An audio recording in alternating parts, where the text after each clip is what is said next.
باردون. إخوان الأخوات، السلام عليكم، نتمنى يكون الجميع بخير وعلى خير وفي صحة جيدة.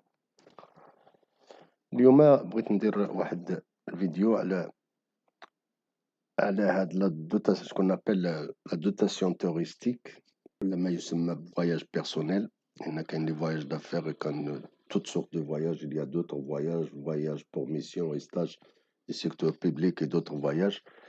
هنا اللي معروفة نخليو الجانب ديال لوفيس ديشونج كيفاش كيسميها في لي دوكيمون ديالهم، اللي يرجعو oc.gov.ma باش يشوف هاد لا ميزور داسوبليسمون اون ماتيير دو شونج اللي دارت جديدة.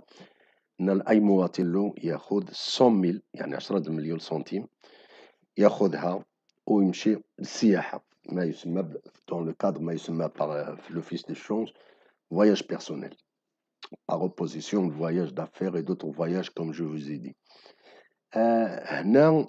هنا ولات 100,000 كانت فقط 45,000 درهم. إذا إلا وصلوا ل 100,000 سي كو لا سونتي فينانسيير ديال ليكونومي ماروكان اون جينيرال سور لو بلان ديال لي سيكتور ولا structurel ولا كذا، كنقولوا فقط la finance, les avoirs extérieurs, donc l'exportation, donc le secteur orienté vers l'exportation, ou quelques secteurs comme l'automobile, comme le phosphate, sûrement d'autres. Pour être honnête, je n'ai pas étudié le secteur اللي سمح اللي عرف واحد ديفلوبمون كبير، ولكن c'est sûrement l'automobile et le phosphate, et puis il y en a certainement d'autres que je n'ai pas ما اهتمتش في الايام الاخيره بالسيكتور ديال الاقتصاد المغربي اللي عرفوا تطور كبير. اللي كيهمنا هو ان النتيجه كانت مهمه في السيكتور ديكسبورتاسيون وكان لي زافوار اكستيريور،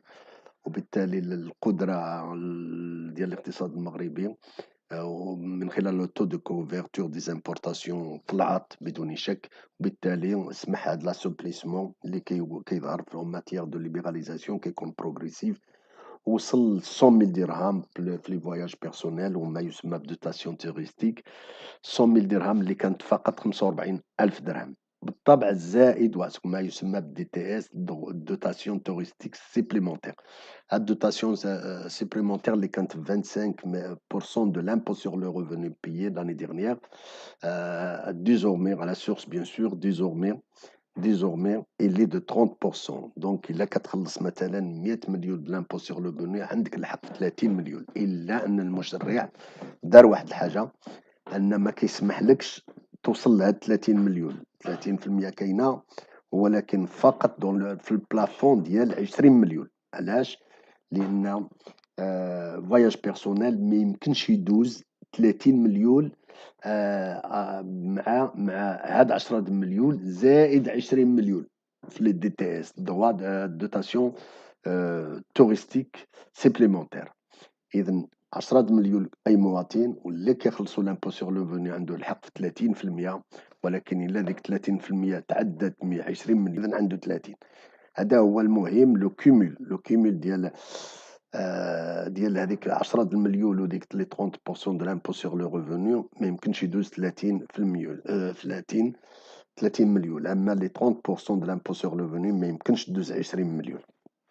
اذا كيف كتشوفوا وقع التغيير غيستافدوا به المغاربه بطبيعه الحال، اللي غيخرجوا للسياحه على برا اللي غيخرجوا على برا بطبيعه الحال اللي غيخرجوا على برا. بالاضافه ان كيف قلت لكم اللي بغى يرجع ويقرا هذا الشيء بالتفصيل خاص يدخل في www.oc.gov، لان كيف قلت لكم كاين بزاف نتاع فواياج بيرسونيل هذه اللي هضرنا عليها دابا اللي كتسمى فواياج توريستيك. كاين فواياج بور ميسيون اي ستاج دو سيكتور بيبليك، كاين فواياج دافير، وكاين بليزيور كونت كونفرتيبل اون درهم نون كونفرتيبل الى اخره، ou un grand nombre de prospection des marchés, ou pour le transport international, pour l'assurance, كاين بزاف ديال لي دوتاسيون. وكنا هضرنا على هذا الموضوع وقلنا أنه باش تخرّج الفلوس على برا المغرب منين كيكون عندك شراكات وعندك كذا ماشي صعيب، ماشي صعيب والناس يمكن يخرّجوا وبالتالي يخرّجوا واحد العدد اللي بغاو يخرّجوه في حدود bien sûr ما يحسش به l'office de change. لذلك مهما يكون la bonne foi ديال l'office de change ما يمكنش يكونترولي هاد المسائل هادو إطلاقًا. وكاين ce qu'on appelle la surfacturation ou la surfacturation ça dépend des importations des exportations. منين كتيكسبورتي كتسوفاكتوري كتسوفاكتوري لا فاكتور باش تخلي الفلوس تما. منين كتامبورتي كتسوف لا فاكتور باش تخلي الفلوس على برا. اذا هاد المساله ديال الترويض منين كيكون يعني